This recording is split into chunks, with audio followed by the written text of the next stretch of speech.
हमारे पास एक सर्किट है और इस तरीके से इंटरनल रेजिस्टेंस आर है, ईएमएफ है और एक लोड रेजिस्टेंस आर लगा हुआ है। हमें पता करना है कि इस बैटरी के द्वारा इसमें मैक्सिमम कितनी पावर दी जा सकती है। लॉस होगा यहाँ पे कुछ, लेकिन मैक्सिमम इस तक कितनी हम पहुँचा सकते हैं। तो देखो, पावर डिलीवर्ड लिख सकता हूँ मैं, पावर डिलीवर्ड उसकी वैल्यू कितनी हो जाएगी। अगर सर्किट में करंट आर आई है तो उसकी वैल्यू हो जाएगी आई स्क्वायर टाइम्स आर। अच्छा, यहाँ पे मैं क्या आई का एक एक्सप्रेशन लिख सकता हूँ। आई की वैल्यू कितनी हो जाती है, this is equal to I की जगह मैं लिख सकता हूँ E divided by capital R plus small r का स्क्वायर टाइम्स आर।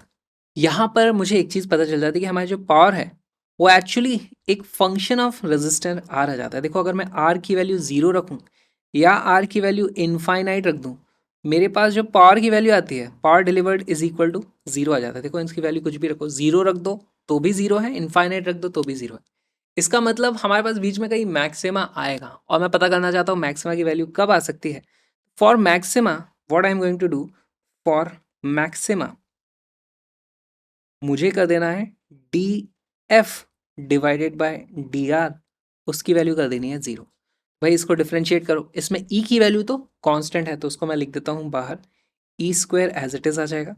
और अब हमारे पास ये क्या ऊपर नीचे वाले जो है इस तरीके से उसको डिफ्रेंशिएट करेंगे। तो पहले इसको डिफ्रेंशिएट करो, आ जाता है one multiplied by r plus small r का square minus r as it is रहेगा। फिर इस नीचे वाली चीज़ जो बेसिकली यहाँ पे स्क्वायर है उसको डिफ्रेंशिएट करोगे तो आ जाएगा two into R plus R, और डिनोमिनेटर में आ जाने वाला है हमारे पास उसका और स्क्वायर हो जाएगा। आर प्लस आर का जो स्क्वायर था उसका और एक बार इस तरीके से स्क्वायर हो जाएगा। इसकी वैल्यू आपको कर देनी है जीरो। तो यहाँ से ये सारे के सारे इस तरीके से कट जाते हैं, आर प्लस आर से ये भी कट जाएगा। हमारे पास एक जो इक्वेशन आ जाती है वो जाती है R plus small R minus two R is equal to zero.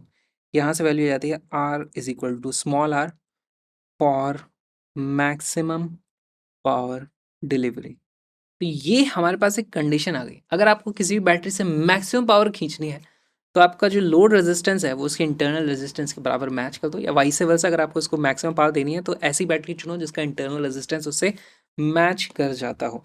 Alright, इसका आप एक ग्राफ भी बना सकते हो। यहाँ पर हमारे पास पावर डिलीवर्ड इस तरीके से, ये है पावर और ये हमारे पास आर की वैल्यू है। यहाँ पर अगर आप देखोगे तो ग्राफ कुछ इस तरीके का आएगा। एक जगह आपको पीक देखने को मिलेगी जहाँ पर आप लिख दोगे आर की वैल्यू स्मॉल आर के बराबर आती है, R is equal to capital R. और इस पर्टिकुलर जगह पे आपको जो पावर डिलीवर मिलने वाली है वो कितनी हो जाएगी।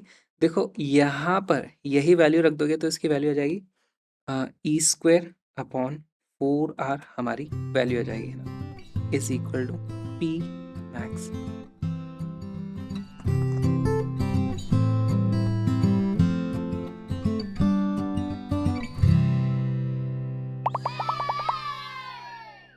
ये सवाल बहुत ही अच्छा है। N rows each containing M cells in series. तो हमारे पास यहाँ देखो, समझना बहुत जरूरी है, एम सेल्स इन सीरीज और ऐसी एन रोज हैं। तो आपको पहले क्या करना पड़ेगा, एक रो की बात करो पहले, वन रो। अगर मैं सिर्फ एक रो की बात करूं तो उसमें मेरे पास एम सेल्स हैं, है ना। और मान लो सभी का ईएमएफ ई है, इंटरनल रेजिस्टेंस आर है। क्योंकि सब सीरीज में लगे हैं तो एक रो के कारण मेरे पास जो ईएमएफ आ जाएगा वो आ जाएगा एम टाइम्स ई, और इंटरनल रेजिस्टेंस कितना हो जाएगा, एम टाइम्स आर। ऑलराइट, और ऐसी को सबको ज्वाइन कर दिया है हमने पैरेलल में। तो अब देखो हमारे पास कितनी रोज हैं, एन रोज। उस केस में अगर सारी की सारी रो पैरेलल में है तो ईएमएफ में कोई चेंज नहीं होगा। ईएमएफ कितना का कितना रहने वाला है, M E. Internal resistance parallel में कम हो जाता है। पहले था एम आर और ऐसी एन रोज को लगा दिया हमने पैरेलल में, तो हमारे पास वो कम हो जाएगा। कितना हो जाएगा, वो हो जाता है डिवाइडेड बाय एन कर दो। तो अगर आपने ये चीज़ कर ली सही तरीके से, यहाँ देखो पहली लाइन पढ़ के ही हमें ये चीज़ समझ में आ जाती है। ये चीज़ फटाक से कर लो, हमें डायग्राम बनाने की एक्चुअली ज़रूरत नहीं है। तो आप इस तरीके से लिखोगे तो चीज़ों को कर पाओगे। ऑलराइट, अब ये हो गया, मेजॉरिटी पार्ट तो हो गया। आप देखते हैं आगे क्या पूछा है सवाल में। Maximum current is taken from this combination across an external resistance of 3 ohm. If the total number of cells used is 24 and the internal resistance of each cell is half, then तो हमारे पास कुछ options है। अब आपको video को pause करना है, question को सॉल्व करना है।